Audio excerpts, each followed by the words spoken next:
Welcome to the lesson on boundaries. This is a core session in that everything ultimately comes down to defining, refining, and implementing healthy boundaries. Boundaries are what we use in order to separate self from others. As is said, fences make good neighbors. These are the lines that set the rules of conduct, what is and what is not acceptable to us as people. As always, it is helpful to review the module in the Facilitator's Guide as you go through this lesson. This lesson is very dense in that it covers a great deal of material. As facilitators, it is important to be well versed in the foundational skills and to convey them to participants in gentle and clear ways. Sometimes boundaries are referred to as setting limits, and when working with parents, this is good language to use as it is familiar. Embedded in the discussion are basic communication skills, since boundaries, in order to be effective, must be communicated clearly and followed through with actions. Establishing boundaries is a combination of language and behavior. Say it, do not apologize for it. There is a YouTube clip at the end of the show to watch, and it answers the question of why we put oxygen masks on ourselves first and then our dependents. Also, it's good to review the tip sheet, Oxygen Masks and Boundaries, in the Facilitator Guide. You have heard the expression, fences make good neighbors. This is the essence of what boundaries are. They are clearly defined parameters of how we expect to be treated and how we treat others. Another saying says, we teach people how to treat us by accepting or not accepting their behavior. One of the issues that may come up is, how can we expect our psychotic loved ones to understand how we expect to be treated? Remind participants that our psychotic loved ones can manage to be somewhat appropriate in short bursts. And as the ones who are clear-headed, we can let many things pass except safety issues and destructive behaviors. When safety or destruction occurs, it is imperative to act. The action needs to be taken to protect self and others, including property. This is another way of setting limits or creating boundaries. Hopefully, participants have a safety plan that includes a crisis management component. If not, direct them to the safety booklet they can purchase on Amazon, and they can also get a copy, PDF copy, on the website.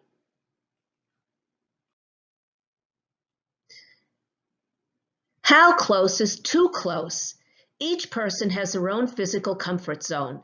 In general, the closer people are in relationships, the more physical space they can tolerate. Acquaintances and strangers are usually given a wider berth. Most people will unconsciously shift their bodies to achieve the distance from the other person that they are most comfortable with. Excuse me.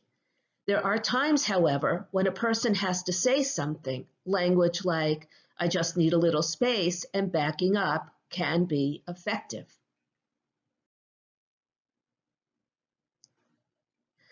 Brainstorming sessions accept all answers without criticism or judgment. One never knows what answer may be best. And in order to generate the most answers, accepting the out-of-the-box ones are part of the process. Intellectual boundaries, thoughts, and ideas need to be treated the same way. That is why we say things like, I respectfully disagree. That's an interesting point of view. That's one way to look at things. And it is also a primary reason we do not argue with delusions. To the individual experienced delusions, their perspective is every bit as real to them as yours is to you.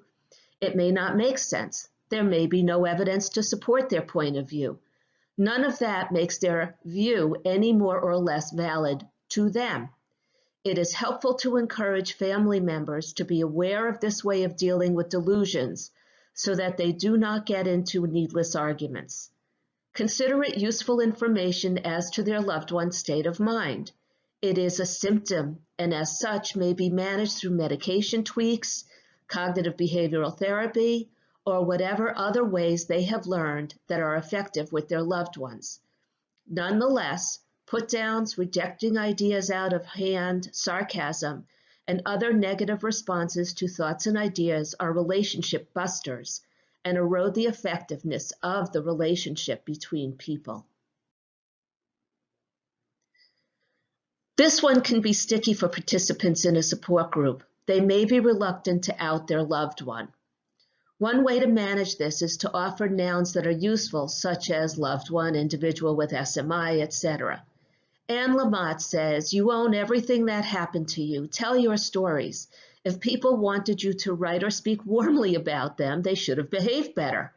In a support group, it is a safe place for people to air their stories, share their strength, hope, and experience, and receive the benefits of connecting with others going through similar experiences. Teaching participants about the whom, when, and where is part of the process of destigmatizing mental illness and its effect on families. For example, when asked about my daughter, I say she has a serious illness and has been unwell. This is true. It removes the sense of isolating, of bearing this burden alone, and it offers others a chance to show compassion and care for what our family has been going through. Interestingly, very few people ask about the nature of the illness, and when they do, I say she has a serious mental illness that has altered the course of all of our lives.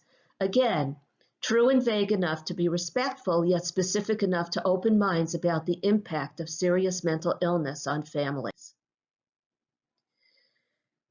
This is pretty clear. The only caveat that I would add is that each individual has a responsibility about the situations they put themselves in. Sadly, when symptomatic, some individuals put themselves in high-risk situations that add trauma to the constellation of symptoms. Still, the bottom line, no means no.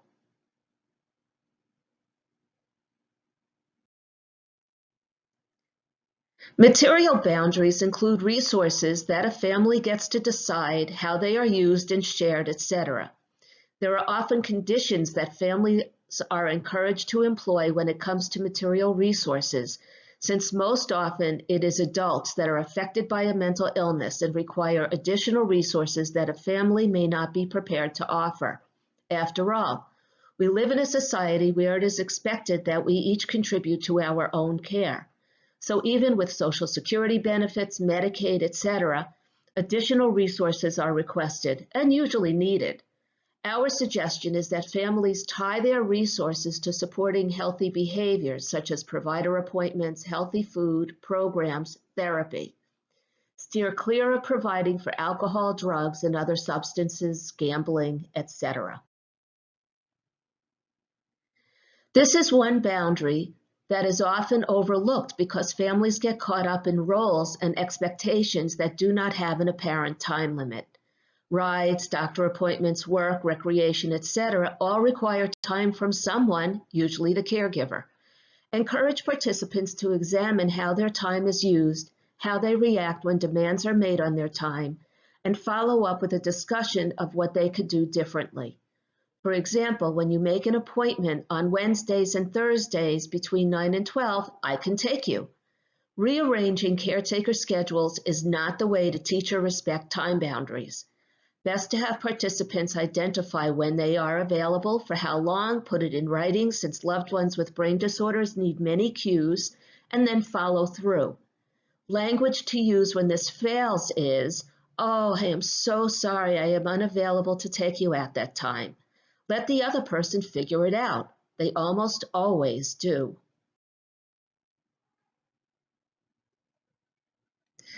For what way boundaries are necessary, there's another YouTube clip, and we hope that you will be able to watch it at the end of this show. Become very familiar with this simple phrase, disabling the enabling. By having clear, healthy boundaries, enabling behavior stops. It is disabled. The push-pull stops. One of the goals of healthy relationships is to empower parties to be who they are, treated with respect, and rise to their highest level of functioning. Enabling through ineffective boundaries stunts the growth of all involved and is the very opposite of loving, caring relationships. When we have boundaries, we have a clear sense of our place in the universe, and we feel safe. We tend to be more compassionate and to act more effectively because we are safe in our own skin. This is the crux of this model. When loved ones are unstable, their very identity seems at risk. They become more dependent on the relationships with those who are secure and stable in who they are. They can be trusted to do what is in the best interest of all concerned because the enabling has been disabled and action taken on behalf of safety is an essential foundational support. Another side of this is that there is an acceptance of the illness, its impact, and how the person is separated from the illness. This is a gift that caregivers and other loved ones give to the individual who is ill. Boundaries are the core of acceptance. Boundaries are the parameters from which all else is built. Enmeshment underlines the growth of relationships. From the time a baby enters the world until its death, the goal is to build wings to fly and develop into the beautiful person he or she can be. Knowing where each stands allows us to admire, respect, guide, develop, and grow into our very best selves. Boundaries offer this opportunity to be who we are, fine as we are, and the same is true for everyone else in our world.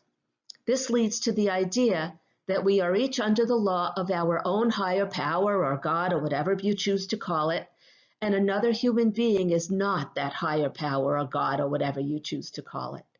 We are each on our own journey. Let us be kind when we cross paths with others and move on when the time is right. Let us not cling to outmoded patterns of behavior that do not serve the best interests of any party involved. This one is often perceived as hard, especially with parents of adult children, since there is often a period of dependency in excess of developmental milestones that creates role extensions well past their typical timeframes. However, remembering that the goal is to promote independence as much as possible, it may be helpful to have participants define what this is in their case, describe what this looks like, consider what their loved ones would say, maybe even have a conversation with their loved ones about this. Review the boundaries handout in the facilitator guide. We usually become aware of boundary violations as they occur or after they occur. What might be some signs that boundaries are being violated? This is a great discussion question as it affords the group members to share their red flags. This is what self-awareness looks like. Enforceable statements are the conditions under which a person does something. For example, I don't lend my car to anyone who is drinking. This is something I have control over and names the conditions under which I lend my car. I will be happy to go with you when the appointment is at a time that I am available. I give money out on Fridays. The other people don't have to like these enforceable statements. However, they cannot refute them since I am in control of what I do. I cannot hear when people are shouting and walk away. Reasonable expectations is another building block. What makes sense under the current conditions? What is developmentally appropriate? How is your loved one responding? The more stability, the expectations tend to increase. At a bare minimum, what is reasonable? Again, review the boundaries handout. Clear and firm language is not vague, ambivalent, contradictory, or wishy-washy. Review the boundaries in communication and the assertive communication tip sheets in the facilitator's guide.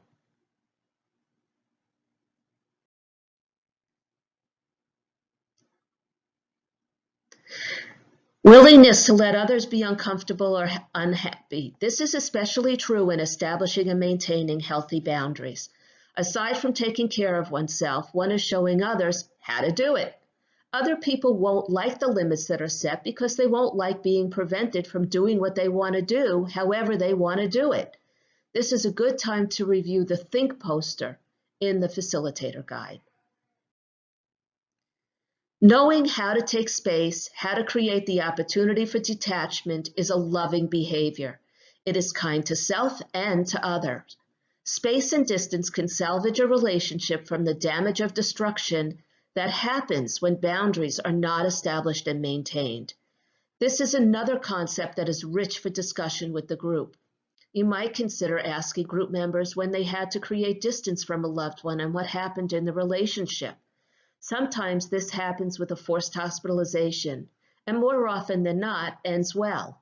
Sometimes it happens because a loved one is unsafe and unstable, and they may estrange themselves. Nonetheless, conveying the idea that everyone deserves to be safe, participate in non-threatening relationships, and establish parameters that make sense creates a sense of forward movement for the group members. Boundaries that are mushy tend to promote a sense of stuckness because nothing is clear. This module facilitates the understanding that everyone has boundaries, and the more clear they are, the easier it is to move forward. This is not to say, however, that boundaries are rigid. They are flexible in that they take into account the current situation and identifies what is needed at this time. The basics of the boundaries, however, remain constant as integral components of personality. This is a good time to review the Assertive Communication Boundary Setting handout in the Facilitator's Guide. The bottom line is to be true to self while being respectful to others. What is there about this 1,000 waves approach that makes sense? What is likely to happen when it is applied? How might using assertive communication change relationships? This is another area rich in discussion, will be applied many times in different ways over time. Communication is key, and this is an approach that can be taught and practiced through role-playing, creating scenarios where it can be applied, and in general, building a constructive way to communicate. Boundaries build confidence. What holds caregivers back from establishing and maintaining boundaries? What obstacles are built to prevent the formation and implementation of boundaries? Mind reading is when people expect others to anticipate and meet their needs without expressing what they need or even if it is possible for the other person to meet the needs. Mind reading is a way to undermine any relationship because of its essential dishonesty. Say what you mean what you say, and don't say it mean, is the strategy that can beat mind reading. The main piece is say it. People-pleasing is where the needs of everyone else is put before one's own needs. This is especially egregious when the caregiver is the one to make decisions and has a history of people-pleasing. The advocacy muscles have not been developed. The antidote to people-pleasing is coming to the understanding that by putting oneself first, one is best able to determine what one can or cannot do. No one is put out or inconvenienced. Of course, once the people-pleasing behavior is terminated through the development of boundaries and assertive communication, not everyone is going to be happy. Remind group members that any change in the way they behave sets off a domino effect, and others will have to change as well. This can lead to uncomfortable feelings and awkward reactions. However, in time, these will dissipate. Letting go of unproductive behaviors is hard work, and those who do it find more joy in their lives and better quality relationships. A practical beginning could be as simple as saying, "I am not sure, let me get back to you," when asked about rides, meals, etc. Buying time to think is one first step in breaking the cycle of people-pleasing.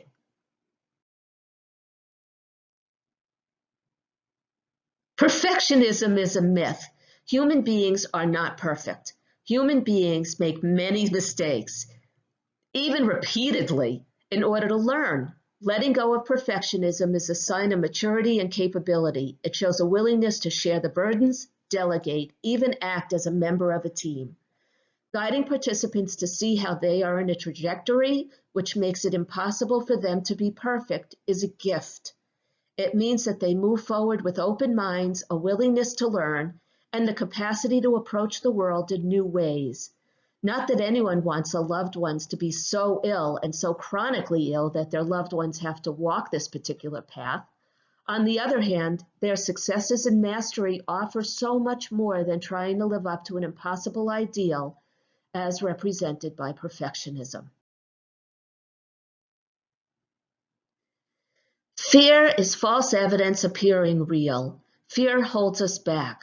Like a deer in the headlights, fear tends to feed on itself and put us in danger. The three main areas where most of us experience fear are fear of rejection, fear of abandonment, and fear of confrontation. Reminding the group members that there have been times when they have felt rejected, or were in fact rejected from a group, from a job, etc., and they managed to survive it. The antidote is to remember that this too shall pass. Better than focusing on the rejection, focus on what have I learned from this. Fear of abandonment is a very real fear when dealing with serious mental illness. The antidote is to examine the supports and resources in place and build them up. D.W. Winnicott says that the capacity to be alone is to be mature. Using that quote, a discussion can be generated about what it means to be alone, not lonely, and therefore unafraid of abandonment. And again, how have they survived previous times when they felt abandoned? Fear of confrontation is a big one, especially for caregivers. Aside from the more obvious parts of avoiding confrontations as much as possible, there is also a fear that a confrontation can have deleterious consequences. Honest communication, expressed kindly and gently, can ease the confrontation into a difficult discussion. When dealing with hot topics or triggering discussions, the best approach is the basic assertive communication approach with this in mind. Is it kind? Is it important? Is it necessary? Guilt implies some kind of wrongdoing. When using previously expressed strategies, the causes for guilt are likely to be removed. Another reason group members may feel guilty because they are not sure of the capacity of their loved ones to handle or not whatever the boundaries are. Encourage participants to consider themselves teachers, and every time they set a limit, apply a boundary, they are teaching their loved ones about setting limits and establishing boundaries. They are showing how it is done. It is respectful.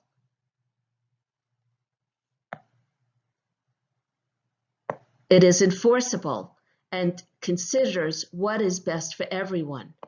Another reason that group members may feel guilty is because they have not yet understood in their hearts and souls that they did not cause the illness.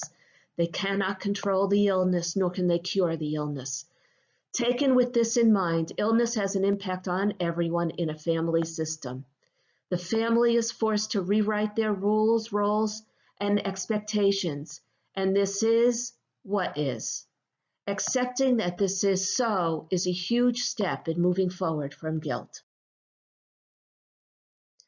Sometimes caregivers are afraid to implement boundaries for fear of how their loved ones will respond. Will they get angry and hurt me? Will they hurt themselves? Will they break the law? While these are real concerns, they also emphasize the need for developing and maintaining healthy boundaries. When putting these concerns to the forefront, caregivers and family members are focusing the family attention on the one person who is ill, in contrast to building and strengthening the whole family. This is an unfair burden all around. The least stable person needs the family to stand united and firm. It creates of security and safety. The whole family, if sacrificed on the altar of chronic illness, eventually splinters and falters because there is no foundation to support the family.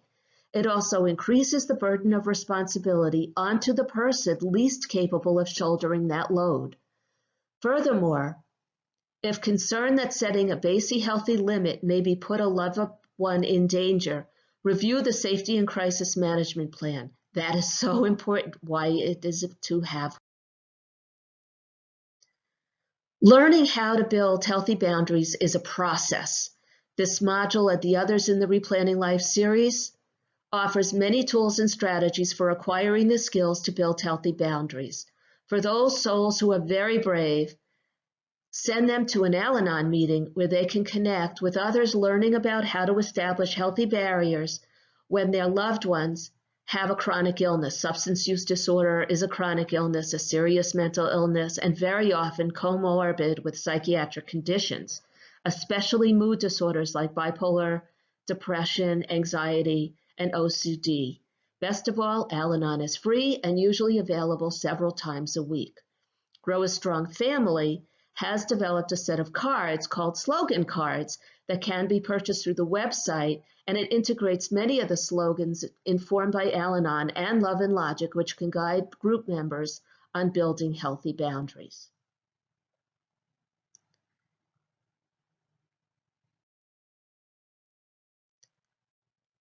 Disabling the Enabling with Adult Children.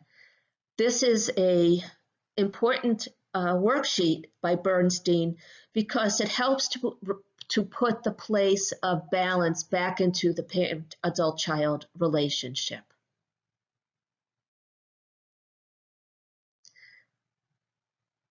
The basic paradigm for communication is that the sender sends a message to the receiver.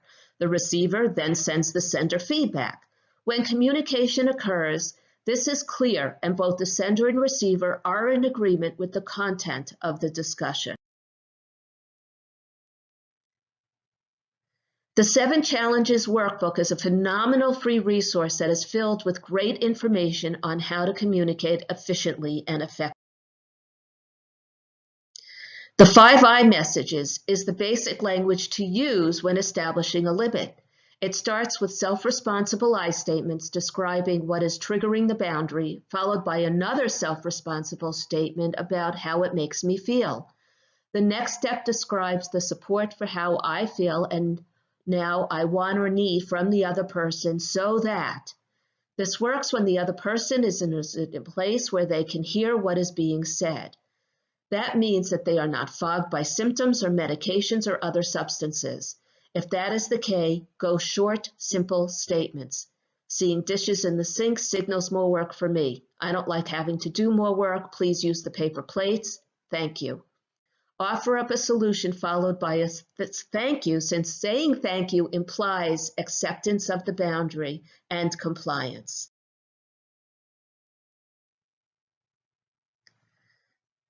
Plan A, do, check, act. Another way to put this, AAA, awareness, action, acceptance. Before implementing any new boundaries, identify the need for the boundary. Brainstorm how the boundary will be delivered. Plug up the holes with trusted friends where one person sets the boundary and the other person is the recipient of the boundary. When all the holes are plugged up and potential responses considered, go ahead and experiment with the new boundary. An example of this. Parent of 28-year-old son is his Social Security payee rep.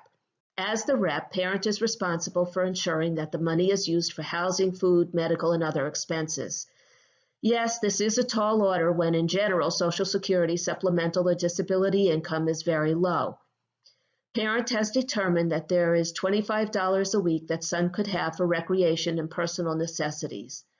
Previously, parent would supplement income until parent realized that the money was going towards substances and nothing else. So parent decided to stand firm with the allowance and offer money for treatment and treatment-related activities. Since son is paranoid and refuses treatment when told, he flew into a rage. This was expected. Remember, the holes have to be plugged. So parent remained cool and said, "I'm happy to give your allowance to you on Friday," and left it at that. He also blocked his son from calling in order to avoid abuse. When Friday came, like clockwork, the allowance was available, the phone was unblocked, everyone was happy. It has taken 6 months for the scenario to play out wherein the son is no longer asking for between allowance income. Boundaries by David Henry Cloud and John Townsend is an excellent resource for becoming crystal clear about the importance of boundaries and the rationale for using them.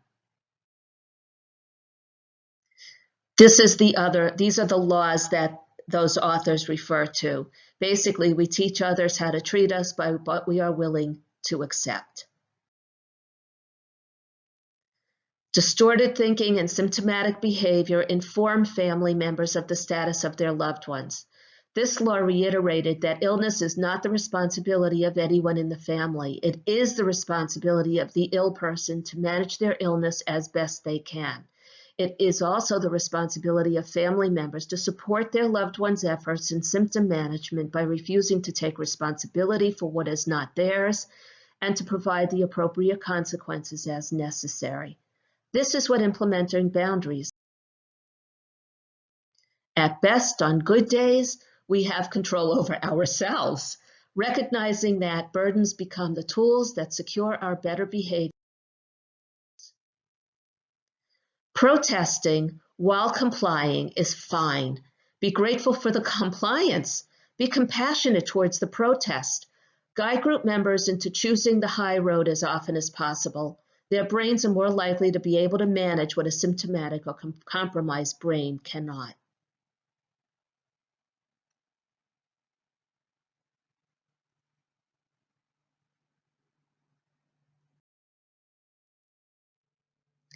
This is another reminder that each of us gets to decide how we spend our time and resources. If unsure, ask for time. If an answer is needed immediately, I recommend. This law speaks to the flexibility needed when determining whether our boundaries make sense under these particular sets of circumstances. Remember, one cannot be in both the emotional state and the thinking state. Decisions, problem solving need to occur in the thinking state. Until that is reached, defer, take a know thyself.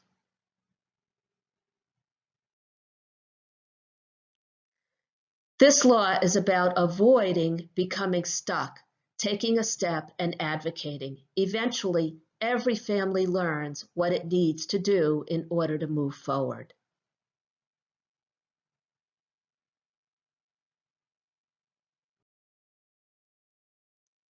A reminder about how to use communication to clarify what we want, what we will tolerate, and what we will not tolerate.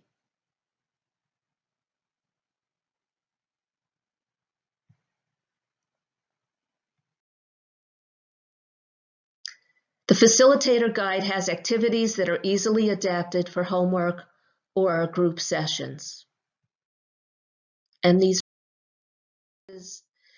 in this module, we discuss the what, the how, the why of boundaries, building blocks, barriers, disabling, enabling, iMessage, the 10 laws, and activities.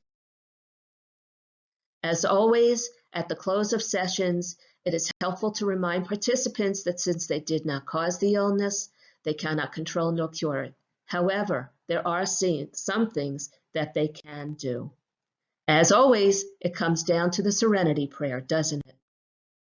Parts of our funding was received from Shana 15,